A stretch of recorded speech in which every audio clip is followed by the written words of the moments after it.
প্রিয় ভিউয়ার্স, আজকে আমরা বাংলাদেশের সেরা 10টি এনজিও প্রতিষ্ঠানের নাম জানতে চলেছি। তালিকাটি তৈরি করা হয়েছে প্রতিষ্ঠানের শাখার উপর ভিত্তি করে। আর একটি কথা না বললেই নয়, তা হলো এখানে গ্রামীণ ব্যাংক এর নাম বাদ দেওয়া হয়েছে, কারণ এটা এখন আর এনজিওতে নেই, এটি এখন ব্যাংকের নামে তালিকায় রয়েছে। তাহলে চলুন দেখে আসি বাংলাদেশের সেরা 10টি এনজিও কোনগুলো। নাম্বার 1, আশা। বাংলাদেশের সেরা এনজিও এর কথা বলতে গেলে প্রথমে আশা এর নাম উল্লেখ করতে হবে, কারণ আশার কার্যাবলী সুবিশাল। আশা সারা দেশে ৬৬,৯৩০টি গ্রাম, উপজেলা ৫১১টি এবং সকল জেলা নিয়ে কাজ করে থাকে। আশা এনজিওতে ক্ষুদ্র ঋণ খাতে পুরুষ কর্মী ২১,৮৬৯ জন এবং মহিলা কর্মীর সংখ্যা ২,৯১৭ জন। ক্ষুদ্র ঋণ কার্যক্রমে আশাতে মোট ২৪,৭৮৬ জন কর্মী কাজ করে।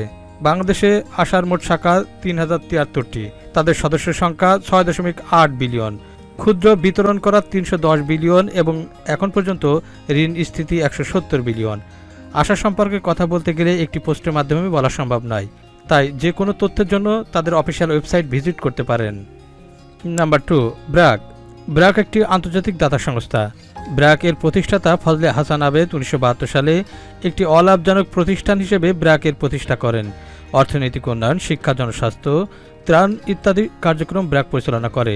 ব্র্যাকের এই কার্যক্রম শুধুমাত্র বাংলাদেশেই সীমাবদ্ধ নয়, আগেই বলেছি এটি একটি আন্তর্জাতিক সংস্থা। এশিয়া মহাদেশের ভেতর বাংলাদেশ, আফগানিস্তান, শ্রীলঙ্কা, ফিলিপাইন, নেপাল ও মায়ানমার এই দেশগুলো নিয়ে ব্র্যাক কাজ করে। এছাড়াও আফ্রিকার ভেতর উগান্ডা, তানজানিয়া, দক্ষিণ সুদান, লাইবেরিয়া, সিয়েরা লিওন ইত্যাদি দেশ জুড়ে ব্র্যাকের কার্যক্রম অব্যাহত রয়েছে। ব্র্যাকের সম্পর্কে আরও জানতে হলে ব্র্যাকের অফিসিয়াল পেজ ভিজিট করে আপনারা জেনে নিতে পারেন। Number 3, bureau Bangladesh. ব্যুরো বাংলাদেশের সম্পূর্ণ অর্থ basic unit for research and opportunities of Bangladesh. আশার মতো এই এনজিওটিও বাংলাদেশের ৬৪ জেলাতেই কাজ করে। এদের আছে ১,০৭০টি শাখা, যার মাধ্যমে তারা সারা বাংলাদেশে ক্ষুদ্র ঋণ বিতরণ করে থাকে। এদের প্রায় ২.৫ মিলিয়ন গ্রাহক রয়েছে। এই এনজিওতে প্রায় ১০,০০০ কর্মী কাজ করে থাকে। একটি এনজিও এর মান নির্ধারণ করা হয় তাদের সঞ্চয়ের উপর ভিত্তি করে। সঞ্চয় চার্জ যত বেশি, তাদের টিকে থাকার সম্ভাবনা তত বেশি। ব্যুরো বাংলাদেশের সঞ্চয়ের কথা যদি বলি তাহলে বলতে হয় ২,৯৬৬ কোটি টাকা এদের সঞ্চয় রয়েছে। কাজেই আপনি ব্যুরো বাংলাদেশ থেকে ঋণ নিতে পারেন। এরা প্রথমে আপনাকে খুবই অল্প পরিমাণের সঞ্চয়ের ভিত্তিতে খুব বড় পরিমাণে ঋণ দিবে। ব্যুরো বাংলাদেশ সম্পর্কে আরও জানতে হলে তাদের অফিসিয়াল ওয়েবসাইট ভিজিট করে আপনারা বিস্তারিত জেনে নিতে পারেন। নাম্বার 4, জাগরণী চক্র ফাউন্ডেশন। এটি ১৯৭৬ সালে যশোরের অস্পষ্ট যুবকদের অনুপ্রেরণায় দেশের দরিদ্র জনগোষ্ঠীর উন্নয়নে প্রতিষ্ঠিত হয়েছিল, যা জেসিএফ নামে পরিচিত। প্রথমত তারা মানুষের সামাজিক ও অর্থনৈতিক সমস্যা চিহ্নিত করে এবং তারপরে সমস্যার সমাধানে তাদের কার্যক্রম শুরু করে। সমাজ কল্যাণ নির্দেশিকা অনুসারে তারা ১৯৭৭ সালে তাদের নিবন্ধন অর্জন করছে। এই বেসরকারি সংস্থার নির্বাহী পরিচালক হলেন মোহাম্মদ আজাদুল কবির আরজু। তারা একটি দরিদ্র পরিবারের শিশুদের জন্য একটি শিক্ষা কেন্দ্র পরিচালনা করছে। তারা সাক্ষরতা কর্মসূচি সহ অন্যান্য সেবা প্রদান করে আসছে। বর্তমানে এই এনজিও সংস্থাটিও খুব দ্রুত গতিতে উন্নয়নের দিকে ধাবিত হচ্ছে। Number 5, TMSS। টপ 10 এনজিও এর কথা বলতে গেলে 5 নম্বরের TMSS এর কথা বলতে হয়। TMSS এর সম্পূর্ণ অর্থ হল ঠ্যাঙামারা মহিলা সবুজ সংঘ। এরা বর্তমানে বিভিন্ন প্রোগ্রাম নিয়ে সারা বাংলাদেশে কাজ করছে। TMSS বিভিন্ন ওয়ার্কিং সেক্টরে কাজ করে থাকে, যেমন education sector, micro finance programme, health sector, ICT sector, human rights, human resource, social enterprises, climate change, food security and livelihood ETC. এই এনজিওটি সব দিক থেকে ভালো হলেও বিভিন্ন তথ্যসূত্রে জানতে পেরেছি এই সংস্থায় যারা কাজ করে তাদের প্রতি বিভিন্নভাবে প্রতিষ্ঠান কর্তৃক অনিয়ম করা হয়। যদিও এই কথাটির কোনো ভিত্তি নেই, তাই এই বিষয়ে খুব বেশি কিছু বলতে চায় না। যেসব প্রতিষ্ঠান কর্মীদের প্রতি অনিয়ম বা বিভিন্নভাবে অত্যাচার করে সে সম্পর্কে যদি আপনারা জানতে চান তাহলে অবশ্যই কমেন্ট বক্সে লিখবেন, আমি সেই সব প্রতিষ্ঠান সম্পর্কে আপনাদের জানানোর চেষ্টা করব। নাম্বার 6, শক্তি foundation.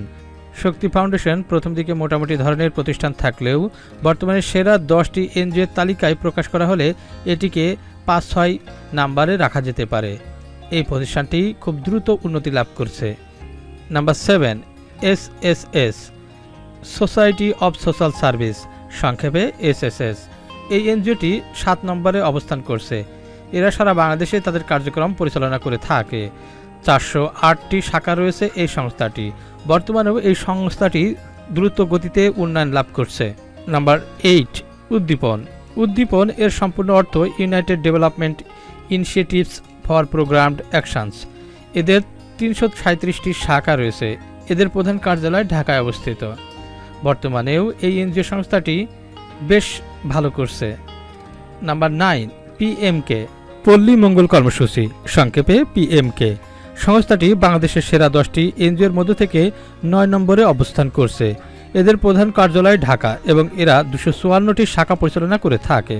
Number 10, RDRS Bangladesh. RDRS সংস্থাটি অত্যন্ত ভালো মানের। সার্বিক দিক বিবেচনা করে এই প্রতিষ্ঠানটি 10 নম্বরে রাখা যেতে পারে। এদেরও বর্তমানে বাংলাদেশে 257টি শাখা রয়েছে। প্রিয় বন্ধুরা, আজকের এই ভিডিওর মাধ্যমে 10টি এনজিও সম্পর্কে জানতে পারলেন। এদের মধ্যে থেকেও আরও অন্যান্য এনজিও সংস্থা থাকতে পারে যেগুলো হয়তো বর্তমানে এদের থেকে উপরের দিকে উঠে যেতে পারে। যদি তেমন কোনো এনজিও থেকে থাকে তাহলে অবশ্যই আমাদের কমেন্টের মাধ্যমে জানাবেন। ভিডিওটি ভালো লাগলে সিম্পলি একটি লাইক দিন এবং আগামী আরও সুন্দর ভিডিও পাওয়ার অপেক্ষায় সে পর্যন্ত ভালো থাকুন, সুস্থ থাকুন। ধন্যবাদ।